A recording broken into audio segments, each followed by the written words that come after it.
Today we're talking about Xbox X018, which is the FanFest event for this year. It is a counteract to the PlayStation experience, which actually didn't happen this year, so they weren't really competing against anything, I guess. It's sort of an expanded take on Xbox's FanFest. It takes place in Mexico City, and we're basically just going to go over sort of details of what to expect, what kind of has been leaked or maybe teased for what will be available there, what I do know is actually going to be there, and what I know is actually not going to be there. So I thought it'd be easiest just to kind of start with what you're not going to see. So it has been confirmed that Gears of War 5, or Gears 5 is what they're calling it now, will not be at the show, so you won't see that present. That's not to say you won't see more Gears of War though, because Tactics and Gears Pop are both titles coming out eventually, and it would make sense to show them considering Mexico is a very strong supporter of the Gears of War franchise. They love it, we love it, just makes complete sense. Aside from that, you won't see Halo Infinite. The developers have confirmed that. You won't see that game, it's too early to show it, makes sense. Definitely more of an E3 caliber showcase, that and Gears, at least I think so. You also won't see a release date for Ashen. Ashen has been told, or basically mentioned, that it will come out prior to 2019. We will not see a release date at this event. It will be playable at the event, but you will not see a release date. That is what the developers have mentioned on Twitter in the past. It is also confirmed that you won't see Playground's next rumored Fable game at this event, as it still apparently needs a lot of development, and it seems like more of a E3 caliber announcement. Now you compare this to the PlayStation event, where they did actually have, well, PlayStation Experience, they did have some pretty big reveals. Xbox has really always been about E3, so it should be interesting to see if this becomes a bigger deal over the years, and I do think they have some more surprises, but we'll talk about that more in a sec when we go over basically what to expect at this event. So as I mentioned, Ashen will be playable. Same with Below. I'm not sure if we'll see a release date for Below, but that is also supposed to come out this year, so we'll see if that definitely does happen or not. You'll also see that Crackdown 3 is available at this event. It is playable, and it is probably going to be a big showcase considering it is coming out in the near future, and we have no idea what it is. There wasn't a whole lot about it at E3, just kind of an update that it's still coming. We don't even have a determined final release date yet on this game. It's a weird one. It's been delayed so many times. Apparently Xbox isn't delaying it anymore, so we should see it in the first quarter of the year, I would imagine.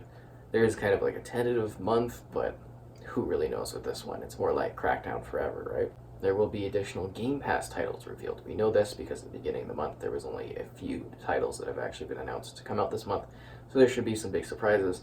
One of the heavily rumored titles is Shadow of the Tomb Raider, which just actually released earlier this fall, so we'll see if that is the case.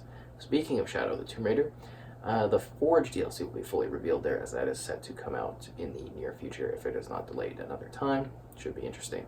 This will be a DLC, the first of a number of challenge tombs, of which you can do an actual co-op if you'd like, which is neat. Another title you will see that will be playable is Kingdom Hearts 3. And it's getting a bigger push for Xbox with the 4K and everything like that. You were seeing it at E3, so it's nice to see that title and Square Enix sort of support the Xbox brand. PUBG, aka PlayerUnknown's Battlegrounds, will also be present at the event. Most likely playable, I guess, at some of the stations. We're assuming, it's rumored that they are going to showcase the snow map, and it is going to release on Xbox maybe November, maybe December. The game is set to actually release on PlayStation in December, so we'll see if this is kind of a counteract point to that when that release happens for the platform. So we'll have to see, because PUBG is being marketed very closely with Xbox, obviously being on the platform for over a year as an exclusive title. We'll also see Sea of Thieves, an update on content, most likely. We don't know if it's like a new area, new maps, new content, new characters, or whatever. We'll see what they're doing with that one. It should be interesting. I don't know if that one's still largely supported by players. I haven't played in a long time, but it is supposed to get something there.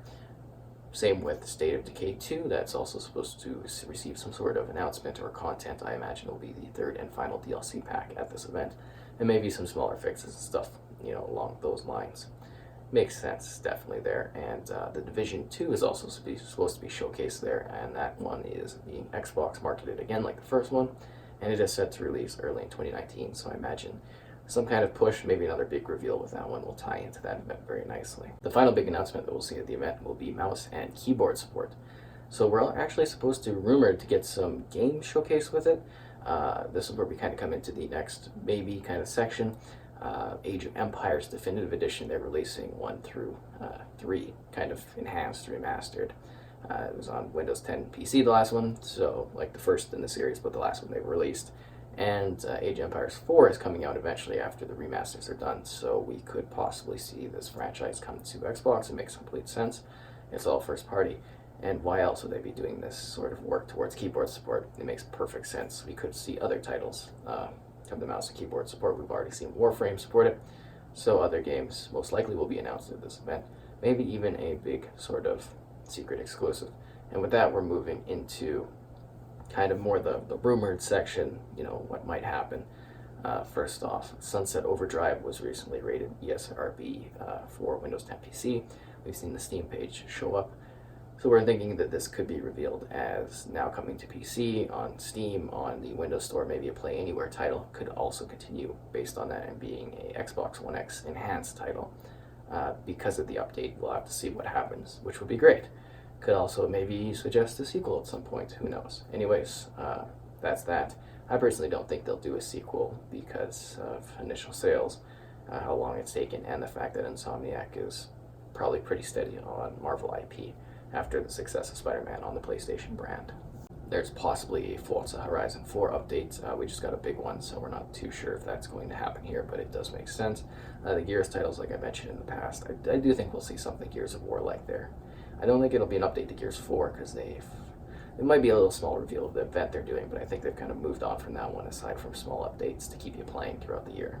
You could also possibly see Metro Exodus, another Xbox marketed title, and that's supposed to be coming out in the next year, so we'll see perhaps that at the event. Minecraft 4K, the Minecraft Super Duper Pack update, maybe there's something new with that one. It's been delayed multiple times because they're having a hard time enhancing the visual quality on Minecraft. I don't get it, but that could also be something that is showcased at the event. Possibly. Makes sense, and it's around the same time as when it was sort of pushed more by Xbox, so we'll see if that is the case here. We could see Ori and the Will of the Wisps, which is the sequel to Ori and the Blind Forest. That would make sense to showcase that one with it being a 2019 title. I believe 2019 title. And on top of that, we could hear of a studio acquisition. It's been heavily rumored that they are purchasing Obsidian, which is a well-known company for RPGs type titles. Very well known, very well respected, and it's been just years of sort of rumors regarding Microsoft actually picking them up, and it's heavily believed that this will be the event where they will announce that. They also teased it at the end of the last Inside Xbox, where they're like, we bought Rare at our last XO event, so it's kind of a tease toward perhaps picking up Obsidian at this event after the huge splurge on studios in E3, well, at E3, their announcements at E3. Finally, we could have new Xbox original titles, and on top of that, enhanced original titles or enhanced Xbox 360 titles for Xbox One, or maybe even some fresh Xbox One X enhanced titles, or Xbox One games being enhanced for Xbox One X. You get what I'm saying. Original Xbox, Xbox 360, or Xbox One titles announced as enhanced for the premium console would make complete sense at this event, and it would be great to see because we haven't had a batch in a while for really all of them. We just recently had the orange box, but that was only